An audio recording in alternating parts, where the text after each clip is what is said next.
Now in this shot, you see the tensioner actually on my bench vise. And unfortunately, before I realized what I was doing, I took out the actual tensioner bolt, and that caused the spring to pop out. This video is part 2 of a series where I remove all of the parts necessary to gain access to the water pump. Welcome back to the Guys with Rides YouTube channel. I'm Rudy Samsel, the co-founder of Guys with Rides, the trusted dealer-free resource for classic and collector car enthusiasts like you and me. Behind me is Project Quick Flip, our 1989 Porsche 944 Turbo. I'm in the midst of a water pump timing belt replacement, AC and power steering belt removal. So there's 2 belts on this. The car's old enough, it's pre-serpentine belt popularity. But this wider belt is the air conditioner belt, and this one controls the power steering. To remove those, there's a turnbuckle on the AC compressor and the power steering pump. You have to remember the orientation because it's a double nut on the turnbuckles. And if you're like me, I constantly get confused even when I'm down there doing it. Needless to say, you loosen those up, the pump and the compressor come in, and you're able to remove the belts. That gives access to the crankshaft pulley. This section is how to remove the starter. It was 3 wires on for the starter and 2 19-millimeter bolts that oddly face opposite ways. This is the heat shield because the starter is so close to the exhaust. I'm going to clean this up. Unfortunately, I did have a bolt snap underneath while I was removing that, so I'll have to take care of that before I put the starter in. But so far, that's the only casualty. Everything's been pretty good. Next, you need to remove the rotor set screw and the rotor. To remove the rotor, you're going to first need to remove the Torx 20 set screw, and that's what you see me doing here, sped up 4 times. And you want to have your hand underneath to make sure it doesn't drop, because it is a very tiny screw. You can see me showing it there. And then that pulls off, and then the dust cover comes off. This section is how to remove the belt and camshaft covers. This is one of the more straightforward removals. You need to remove all the 10-millimeter bolts holding the 2 plastic belt dust covers. There's 2 pieces, and that's what I'm slowly doing, going around and finding them. And you can see it's starting to move. And there was 1 more underneath the water pump I needed to take off, and then that came off. Once the 2 black plastic covers are off, that's the time to take the camshaft housing cover off. There's 1 exposed 10-millimeter bolt, but 2 hidden on the lower right side that you can only see once you remove the black plastic camshaft cover. So now with the black plastic belt cover removed, you can see a close-up here of the camshaft cover housing bolts that are hidden by that cover. With the 3 bolts removed, a couple taps with my soft blow hammer, and a little careful prying with a screwdriver, and it was done. Before moving on, this would be the time to set top dead center, and that's what you see me doing here with the crank bolt, turning the crank clockwise until I get these 2, the white mark on the cam matched up to the mark on the housing.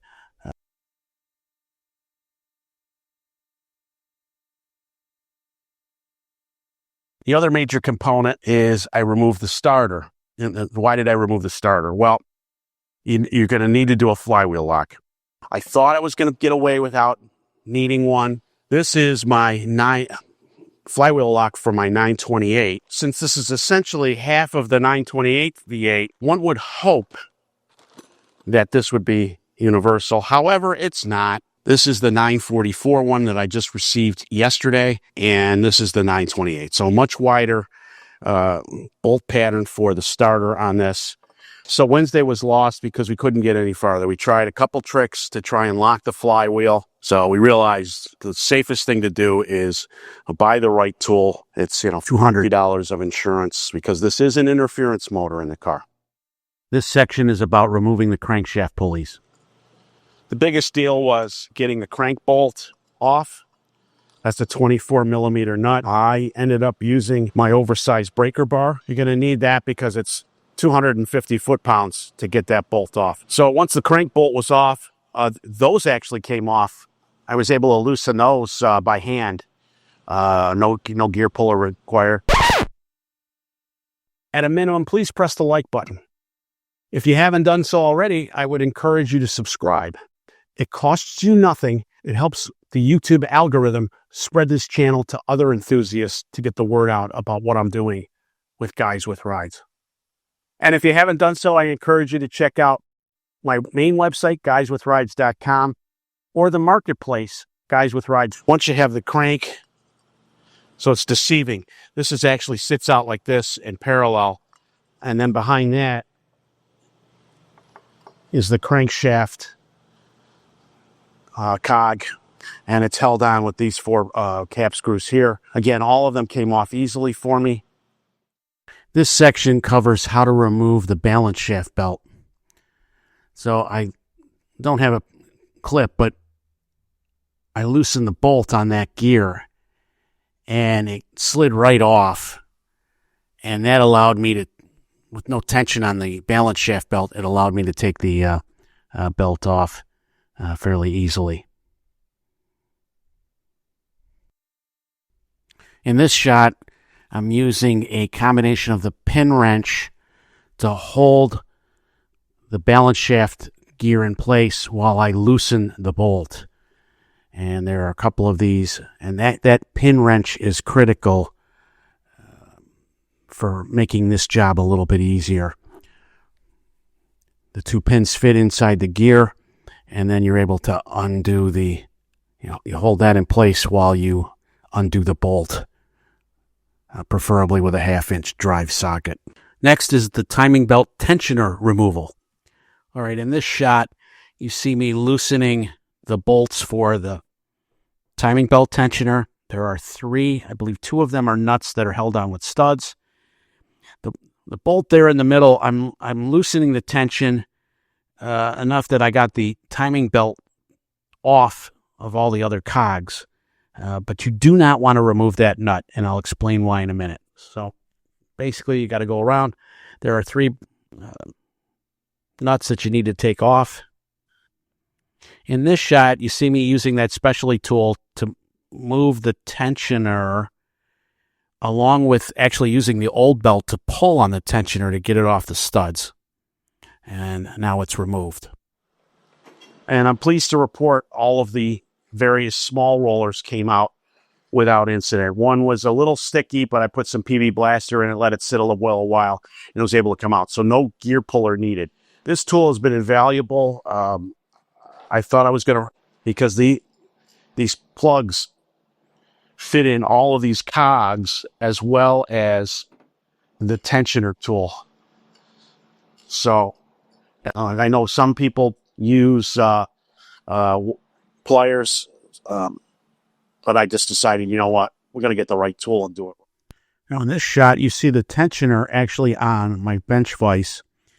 And unfortunately, before I realized what I was doing, I took out the actual tensioner bolt, and that caused the spring to pop out. So in this shot here, what you see me doing is using the bench combined with my ability to push on the idle roller to get the bolt back in and the spring in the proper position. So crisis averted there.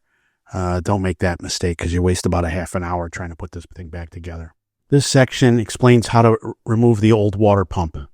Before I start removing the bolts for the water pump cover, I do need to remove the back side of the timing belt cover, the black plastic piece, as now that all the gears are removed. It's a few more 10 millimeter bolts, and then it slides right off when you have all the gears off. So in this scene, you see me slowly removing the water pump bolts. I believe there are 11. It's a combination of 2 different sizes of bolts as well as nuts. So you want to use the new pump as a template. So as you remove a bolt, you put it in the same hole, the corresponding hole of the new pump, and then transfer that when you go to put the new one in. Once I knew all of the bolts were removed, I used my soft blow hammer to lightly tap on the old water pump and carefully started prying it off, and it was a fairly easy thing to pull. That's the summary for removing all of the parts to gain access to the water pump. Wish me luck on getting everything back in and not having any extra bolts. If you enjoyed this content, at a minimum, press the like button. And if you haven't done so already, I encourage you to subscribe. It costs you nothing, but it helps get this video, as well as my others on this car, out to people interested in them. So thanks for watching. Stay safe, get out there and drive, and we'll see you soon.